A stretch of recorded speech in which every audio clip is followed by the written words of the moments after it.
शिक्षा दे रहे हैं। जैसा कि बताया आपने कि यहाँ के बच्चे अच्छी शिक्षा ग्रहण कर रहे हैं और अच्छे विद्यालयों में भी उनका एडमिशन हो रहा है। ये बहुत ही नन्हे मुन्ने बच्चे हैं। इनको देखकर ये लगता है कि वाकई इनके साथ ऐसे ही संवेदनशील व्यक्ति होना चाहिए जैसे कि विद्यालय के प्रबंधक जी हैं। और बता रहे थे, जैसा कि इनकी बातों से लगा या बता भी रहे थे कि बच्चे उनके घर में भी नहीं पता कि बच्चे किस क्लास में हैं। तो इसका मतलब आप अभिभावक से बढ़कर, उनके माता पिता से बढ़कर हैं यहाँ पर। तो ऐसे नन्हे मुन्ने बच्चों के लिए आप अपना पूरा समर्पित भाव से इनके लिए शिक्षा की व्यवस्था की हुई है। ये अपने में बहुत बड़ी बात है। स्कूल दिया सर, पिछले 8 साल से हमारे स्कूल के बच्चे सत्यान स्कूल में जाएगा बच्चा, हमारा बच्चा प्रथम रहेगा अपनी कक्षा। और अटल आवासीय में हमारे 8 बच्चों का सिलेक्शन हुआ, 2 बच्चे नवोदय में और 2 बच्चों ने विद्या ज्ञान प्रथम परीक्षा पास की। और जब बच्चे शाम के समय घर होते हैं तो मैंने अधिकतर घरों में देखा है कि माताएं टीवी का बटन दबाएंगी और बच्चों खुद टीवी में लग जाएंगे और बच्चों के हाथ में फोन दे देंगी कि आप फोन देख लो और मैं टीवी देख लूं। अगर भगत सिंह जैसे,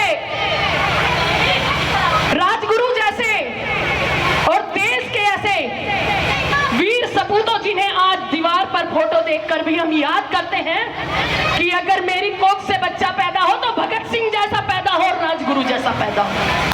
लेकिन उनके लिए माँ भी राजगुरु की माँ जैसी और भगत सिंह की माँ जैसी बनना पड़ेगा।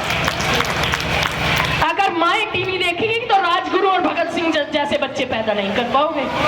फिर जो सीरियल में संस्कार आपको मिलेंगे वही आप बच्चों को दे पाओगे। हम आपकी संस्कृति, सभ्यता और संस्कार इनसे अपने बच्चों को बिल्कुल लुप्त करते जा रहे हैं, जो बहुत बहुत ज्यादा जरूरी है। क्योंकि जिन वीर सपूतों की हम बात करते हैं और सोचते हैं कि उनके जैसे पूत हमारी कोख से जन्म ले, तो कहते हैं कि माता के विचार जैसे होंगे बच्चे के विचार भी वैसे। दी जाने वाली सबसे बड़ी सजा है बाल विवाह। बाल विवाह मुक्त हमारा हिंदुस्तान बने, इसी संकल्प के साथ हम भारतीय पब्लिक स्कूल के छात्र छात्राएं एक जागरूकता से भरपूर एक थीम डांस प्रस्तुत कर रहे हैं।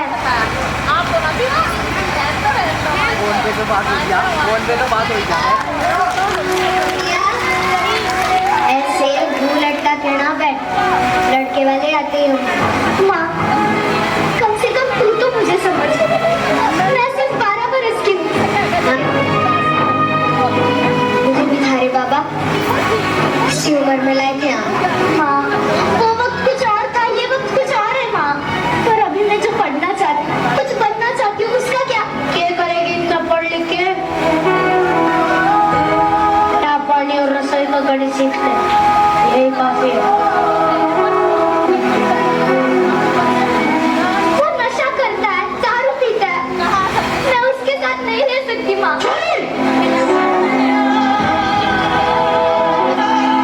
अब तू तेरे मर्द को सिखाएगी कि घर कैसे चलेगा? अपनी आवाज अगली माँ की पल्लू की तरह नीचे कर ले और ससुराल जाने के लिए तैयार हो जा।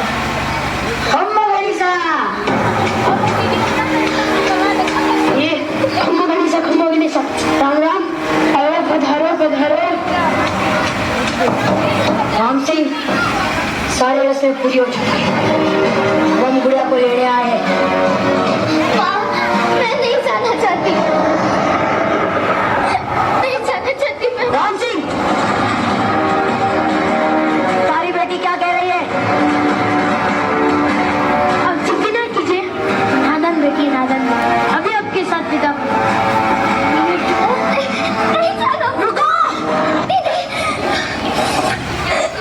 तुम घबराओ मत, कोई तुम्हें नहीं ले जाएगा। आप ये गौना नहीं करवा सकते, सिर्फ 12 साल की है वो अभी। अब वो खुद चाहे तो भी यहाँ नहीं रह सकती। ये गुड़िया का घर है, वो यहीं पर है। पर है नहीं था,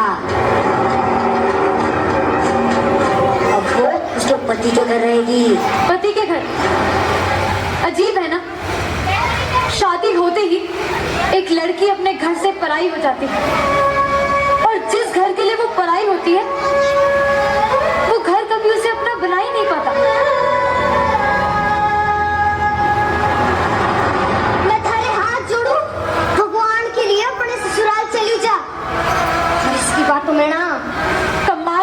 है ना, जिस बच्ची को माँ बाप अपनी गुड़िया समझकर इतना बड़ा करते हैं, उसे दुनिया कितनी आसानी से अपना खिलौना समझ बैठती है।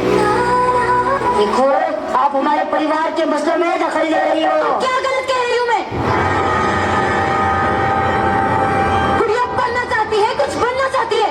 सूर्या सिर्फ रसोई में अच्छी लगती है और तुम्हारी जैसी सोच रखने वाले सिर्फ कटर में अच्छे लगते हैं।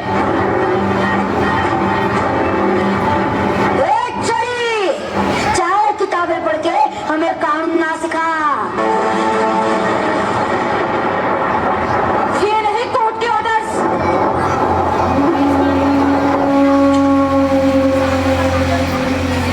कोर्ट के ऑर्डर्स दिखाइए। बाप रे, हम तो डर गए। ये हमारा गाँव है, यहाँ पे हमारा कानून चलता है, समझी? चल। बंद करो ये नाटक। डॉक्टर कृतिया ठीक तो है? जी। तने पता है ना, बाल विवाह एक कानूनन अपराध है और इसकी सजा जरूर होगी। चल चल चल।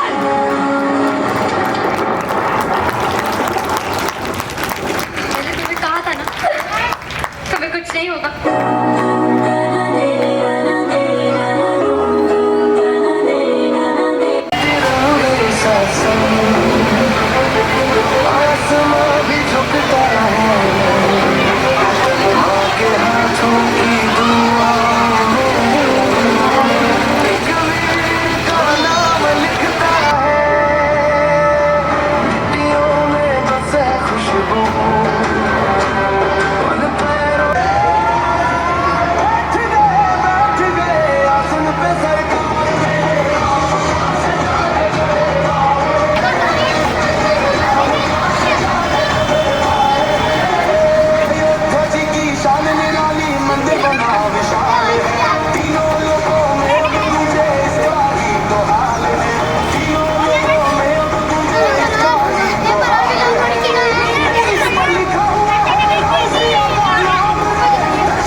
भारत रग रग में है जीत की आदत, ऐसा हुनर दुश्मन की सलामी दे।